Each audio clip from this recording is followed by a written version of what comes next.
Et salut la team, bienvenue pour cette toute nouvelle vidéo. Est-ce que tu sens les nouveautés 2019 qui arrivent? Et effectivement, elles arrivent très bientôt. On va bientôt avoir des nouveaux vélos de la nouvelle saison, de la nouvelle collection à essayer. Donc restez bien connectés à la chaîne et abonnez-vous. Surtout, c'est important, c'est vous qui faites vivre la chaîne. En attendant, on va parler d'un sujet non moins important, puisque que votre vélo soit de 1960, de l'année dernière ou de l'année prochaine, il aura toujours besoin de 2 pneus pour coller au sol. Et effectivement, cette vidéo est très importante parce que je vais vous donner les différentes clés pour savoir lire un emballage de pneumatique et savoir choisir votre pneu en toute connaissance de cause. Sachez que cet élément est loin d'être négligeable, donc ne faites surtout pas d'économie sur vos pneus car c'est vraiment un élément, voire peut-être le plus gros élément de sécurité de votre vélo, car c'est les 2 seuls points d'appui de votre monture sur le sol. Si votre pneu n'est pas adapté à votre pratique ou à votre terrain ou à la saison, vous risquez d'avoir des gros problèmes, soit vous n'aurez aucun feeling avec votre vélo, soit vous n'aurez pas de bonne performance et dans le pire des cas, vous aurez des pertes d'adhérence qui vont entraîner des chutes et risque de blessures accrues. Donc choisir un pneu est absolument primordial. Suivez donc le guide pour savoir comment choisir vos pneus dans les meilleures conditions.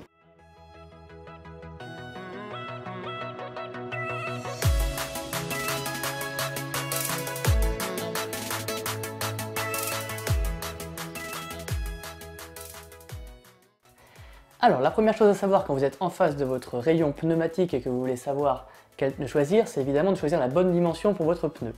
Il faut savoir que les dimensions de pneus, on va parler donc de diamètre et de section. Donc le diamètre, ça va être évidemment le diamètre du pneu. Donc en gros, ça correspondra à la taille de votre roue, que ce soit du 26 pouces, du 27,5 ou du 29 pouces. Alors en vélo de route, on va parler de 700, voilà, c'est en millimètres, mais en VTT, on parle beaucoup en pouces. Et la deuxième petite dimension qu'il faut bien regarder, c'est la section du pneu. Donc la section du pneu, c'est ça, la largeur du pneu. Voilà.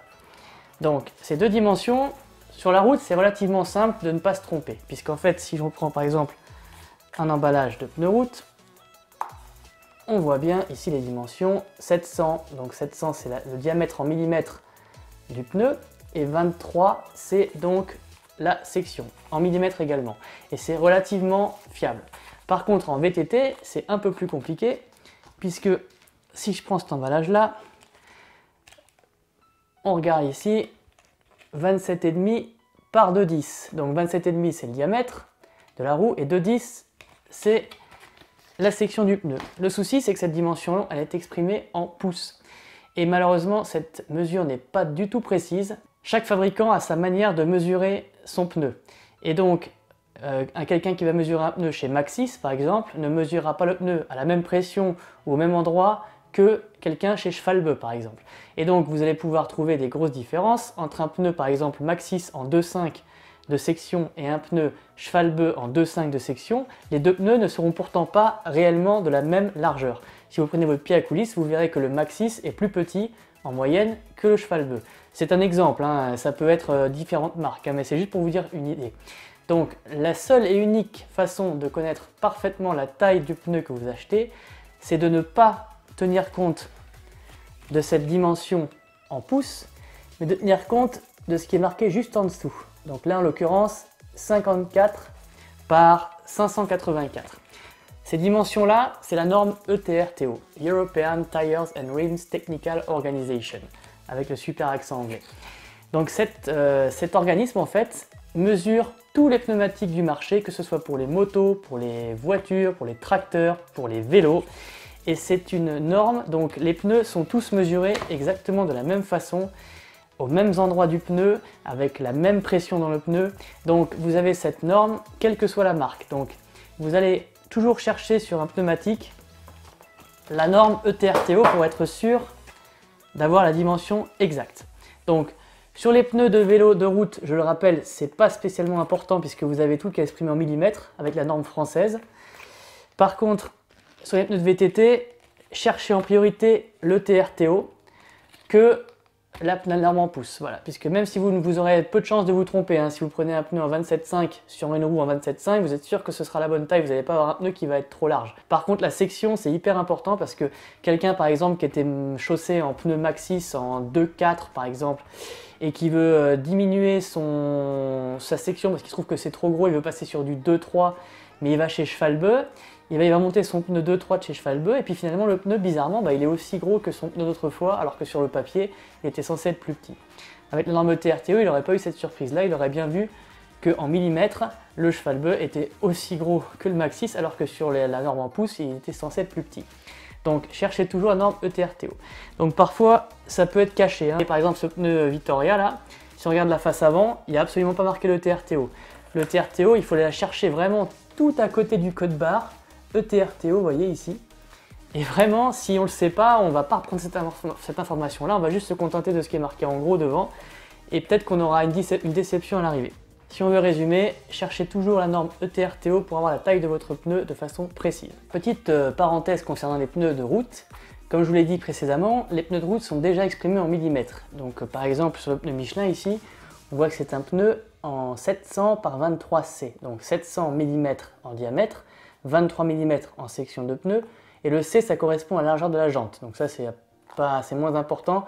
Mais concernant la dimension, là je voulais vous indiquer, c'est que quand on regarde la norme ETRTO qui est marquée juste en dessous, on voit 23 qui correspond bien à 23 mm aussi sur l'indication du dessus, en section. Par contre, la largeur du pneu, le diamètre du pneu, on voit que le chiffre du haut c'était 700 mm, alors que là, on est sur du 622 mm.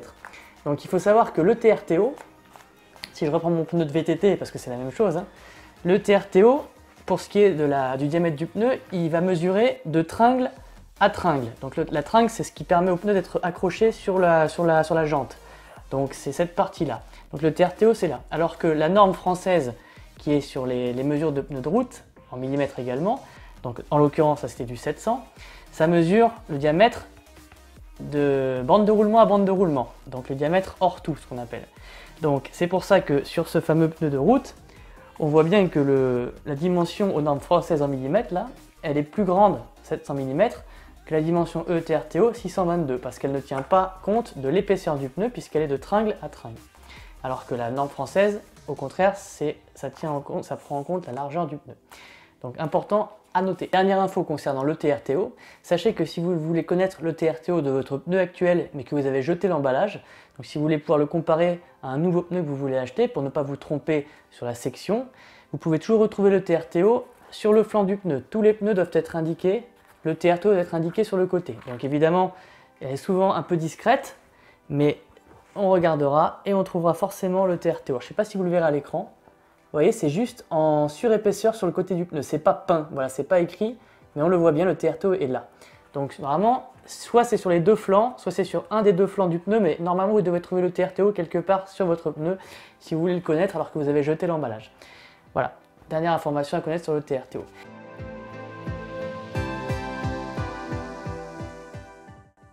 Alors maintenant qu'on a bien choisi la taille de son pneu, il faut se pencher sur la qualité même du pneu. Donc il faut savoir qu'un pneu est composé de 3 éléments distincts, donc les tringles, comme je vous ai montré sur le pneu, donc c'est la partie intérieure du pneu qui permet de se clipser sur la jante.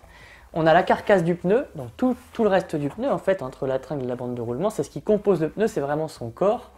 Et on a ensuite la bande de roulement, donc la partie qui va venir au contact du sol. Donc il faut savoir que dans une même catégorie de pneus, donc là par exemple c'est un pneu de VTT cross-country, donc adapté à la pratique du cross-country, on a plein de marques qui font des pneus de cross-country. Et parfois, les prix sont excessivement différents d'une marque à l'autre, alors que de visu, comme ça, le pneu semble identique, enfin proche de son voisin. En fait, ce qui distingue les différentes qualités de pneus, c'est vraiment ce qui compose la carcasse du pneu. Il faut savoir qu'une carcasse de pneu est composée d'un tressage de fibres de nylon ou de coton, et ce tressage, il est plus ou moins maillé. Donc, si vous voulez, il y a plus ou moins de fils. Donc, cette qualité-là, elle est mesurée en TPI, donc thread per inch. Donc c'est le nombre de filets par pouce.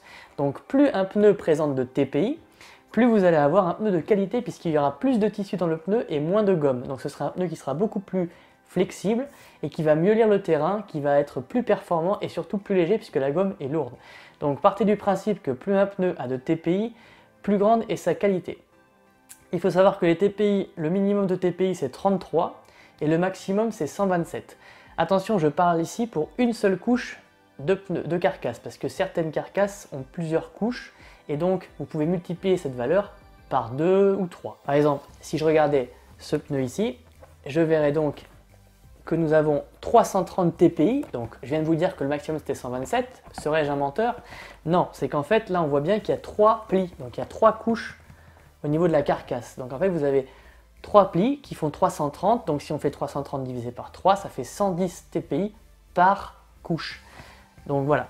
En tout cas, sachez que si vous avez deux pneus de cross-country, l'un à côté de l'autre, que vous ne savez pas lequel choisir, oubliez les étiquettes, oubliez les belles couleurs, oubliez les beaux slogans, oubliez tout ça. Regardez les TPI du pneu et vous verrez, celui qui a le plus de TPI sera celui qui sera le plus performant, plus léger et qui va mieux lire le terrain. Donc privilégiez celui qui a le plus de TPI. Attention néanmoins, vous allez voir que selon certaines catégories de vélos, on n'a pas forcément besoin toujours d'avoir un maximum de TPI. Si par exemple vous faites une pratique un peu engagée en VTT, donc de la descente ou de l'enduro par exemple, vous allez voir que les pneus VTT, enduro ou descente, ils vont rarement, voire peut-être même jamais, monter à 127 TPI. Ça va souvent être des pneus qui vont être dans les 60-70 TPI en général en valeur moyenne.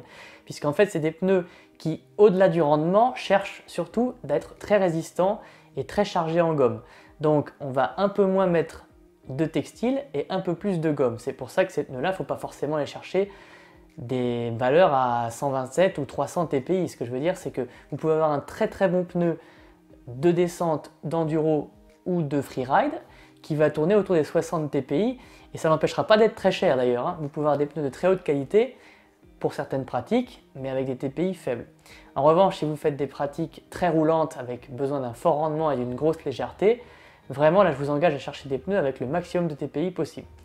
Et c'est comme ça qu'on va distinguer si un pneu est meilleur ou moins bon que son voisin. Mais en tout cas, il ne faut pas chercher les étiquettes les plus flamboyantes avec marqué super compétition, hyper rendement, etc. Oubliez ça, vous cherchez les TPI. C'est valable également sur les pneus de route. On voit ici un pneu Daily Tire par exemple. On voit qu'il est indiqué 62 TPI. Donc 62 TPI pour un pneu de route, on va dire que c'est un entrée de gamme. À côté de ça, on va aller chercher un pneu un peu plus typé compétition. Donc là, un Grand Prix 4000 RS de chez Continental. Et là, on va tomber sur 330 TPI. Vous voyez la grosse différence. Donc ce pneu, il va coûter 42 € l'unité. Alors que celui-ci, on va tomber à 17 € l'unité. Donc il y a une énorme différence de prix entre ces deux-là. Alors que quand on regarde ces deux pneus, on a l'impression, franchement, même moi qui connais un peu, vu de l'extérieur, c'est deux pneus quoi. Mais si on regarde les TPI, on comprend tout de suite pourquoi celui-ci est beaucoup moins cher que celui-ci. Il aurait une moins bonne performance que celui-là. Il est déjà beaucoup plus lourd, je le sens. Là, je ne pouvez pas le voir vous, mais je peux vous dire qu'il est beaucoup plus lourd celui-là. Et il aurait une moins bonne capacité à lire le terrain. Donc si vous cherchez de la performance, cherchez les TPI. Et dans chaque catégorie, vous avez des valeurs moyennes à respecter. N'allez pas chercher un 330 TPI pour un pneu de DH, ça n'existe pas. Alors, dernier petit détail concernant les TPI, il faut savoir que autant pour les pneus de route, ils sont toujours spécifiés sur l'emballage, c'est relativement carré, en général on voit ça assez facilement. Malheureusement, pour tout ce qui va être pneus de VTT, il y a beaucoup de marques qui ne marquent pas les TPI sur les emballages, ni sur le pneu d'ailleurs, parce qu'en VTT, on considère peut-être que le poids et la légèreté c'est peut-être moins important, en tout cas c'est souvent moins indiqué. Là par exemple sur cet emballage-là, je ne l'ai vu nulle part les TPI. Et quelle que soit la marque, hein, là je suis parti chez Michelin, je vois pas non plus les TPI. Donc si vraiment vous avez un doute ou si vous voulez absolument connaître le TPI de votre pneu, et je vous engage à le connaître, quelle que soit la marque, vous allez sur leur site internet et vous allez trouver les TPI sur les caractéristiques techniques, hein, ils sont censés les afficher.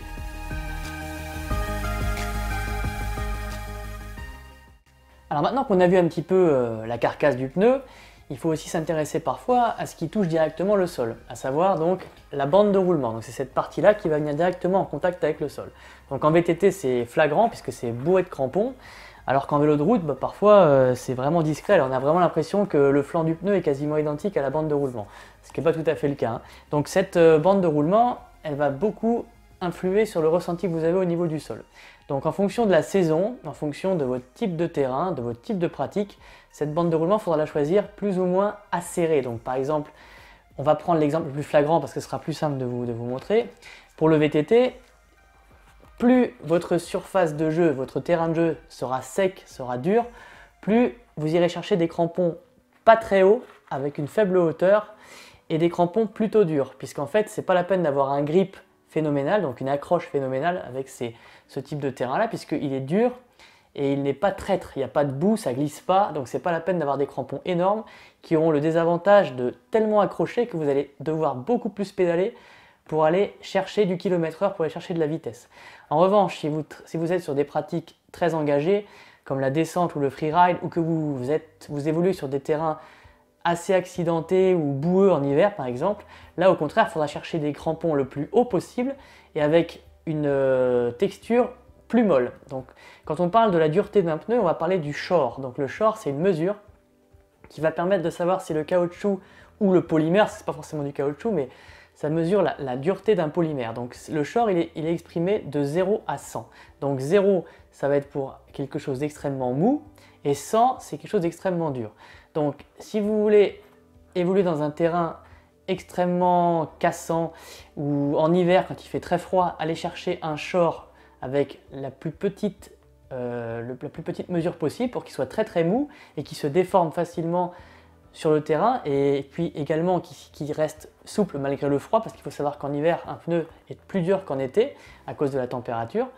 Et en revanche, si vous voulez un pneu hyper roulant sur terrain sec et sur terrain dur, allez prendre un shore le plus élevé possible, le plus dur possible, parce que là on n'a pas besoin de beaucoup de grip, on veut juste un pneu qui soit très roulant avec un fort rendement. Donc ça, c'est extrêmement important. Et je rebondis sur ce sujet pour vous dire que les pneus, il est très important, il est conseillé de les changer, même s'ils ne sont pas usés, entre l'hiver et l'été, puisqu'en fait ces deux saisons sont extrêmement différentes, on a des conditions de roulage qui sont extrêmement différentes, avec des températures qui vont varier, une humidité qui va varier, et autant en été on peut partir sur des pneus avec des crampons plus petits et plus durs, autant en hiver avec la boue, avec le froid, etc., on va chercher des crampons plus hauts, plus espacés pour pouvoir mieux évacuer la boue, et surtout avec un cramponnage qui va être plus mou, afin que vous ayez une capacité à se déformer malgré le froid qui reste intacte. Donc sachez que vos pneus, choisissez-les par saison et ne prenez pas un pneu universel qui vous fera toutes les saisons. Voilà. Un excellent pneu d'été peut être un très mauvais pneu en hiver alors que vous n'avez pas changé de vélo et que vous n'avez pas changé de terrain de jeu. Donc vraiment important, quand vous changez de saison, changez vos pneus, je vous assure que vous aurez une différence majeure en termes d'expérience de roulage. Et vous verrez que le plaisir et la sécurité seront décuplés.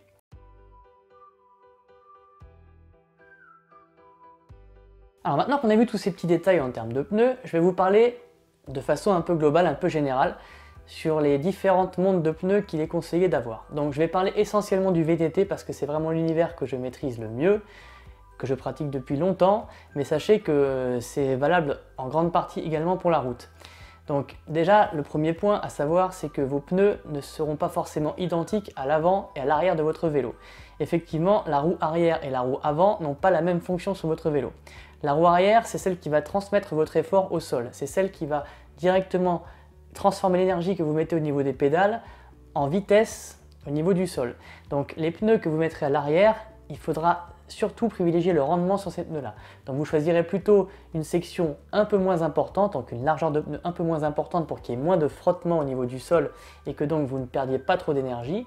Vous allez choisir un cramponnage un peu plus fin en général et un shore, donc une dureté du caoutchouc assez importante, assez dure pour que vous n'ayez pas trop de déformation du pneu. A l'inverse, votre pneu avant, lui, il a comme rôle de guider votre vélo de façon précise, de ne surtout pas décrocher parce que je ne sais pas si vous avez déjà essayé, quand vous glissez de la roue avant, c'est impossible à récupérer. Votre vélo se couche et vous finissez par terre. La roue arrière, quand elle dérape, c'est moins grave, on peut la récupérer. Donc à l'avant, il ne faut surtout pas perdre d'adhérence et il faut avoir un pneu qui puisse indiquer au vélo la direction que vous donnez avec votre cintre. Donc à l'avant, on choisira un pneu parfois un peu plus large pour avoir moins de chances de décrocher, avec un shore un peu plus mou, donc un shore, donc une dureté du crampon un peu plus molle pour que le pneu ait un meilleur grip, qu'il accroche mieux, qu'il dérape moins. Et puis surtout, vous allez avoir un pneu avant avec des crampons souvent un peu plus marqués pour, encore une fois, garantir l'adhérence et la trajectoire du cycliste. Donc ça, c'est une règle générale. Évidemment, tout le monde n'est pas sujet à ce type de différenciation. On va avoir des pratiques comme le cross-country où on est parfois avec deux pneus de la même section sans trop avoir de difficultés. Par contre, vraiment pour la dureté du pneu, je vous incite vraiment à chercher un pneu plus soft à l'avant, donc moins dur, pour avoir une meilleure accroche. Par contre, il va s'user plus vite puisque les crampons vont se dégrader plus vite puisque c'est du caoutchouc plus mou. Et à l'arrière, vraiment chercher un pneu plus dur pour qu'il s'use moins parce qu'il y a plus de poids à l'arrière du vélo qu'à l'avant. Donc pour garantir sa durée de vie et également pour garantir son rendement, un pneu plus dur. L'autre différence qu'il va y avoir, donc, c'est donc la largeur. En général, on va plutôt privilégier un pneu plus gros à l'avant et un pneu plus fin à l'arrière. Encore une fois, c'est une généralité. Dans certains cas, pour certains parcours très grimpants et très cassants, un gros pneu à l'arrière peut être un avantage puisque le rendement sur route, en général, on dit que plus le pneu est fin, plus on a de rendement, ce qui est vrai. En VTT, c'est pas toujours vrai puisque si vous avez une roue qui dérape en permanence, qui glisse en permanence, vous perdez du rendement et un pneu plus large peut parfois apporter un meilleur rendement qu'un pneu plus fin en VTT. C'est exactement pareil pour la pression de vos pneus.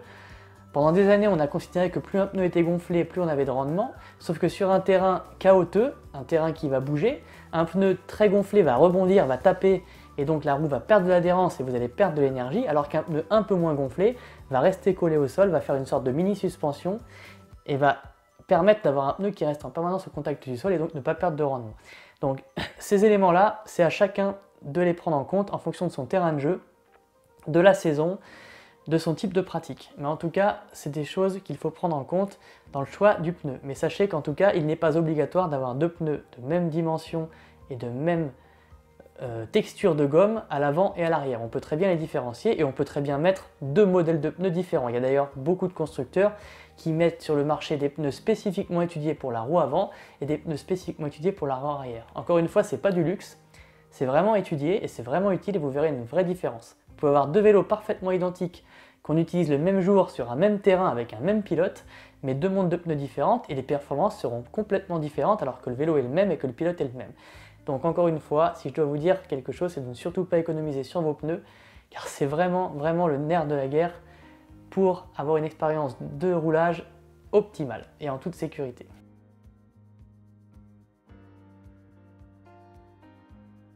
Et voilà la team, cette petite vidéo est maintenant terminée, j'espère qu'elle vous aura plu et qu'elle va surtout vous apporter des clés pour choisir vos pneus de la meilleure des manières.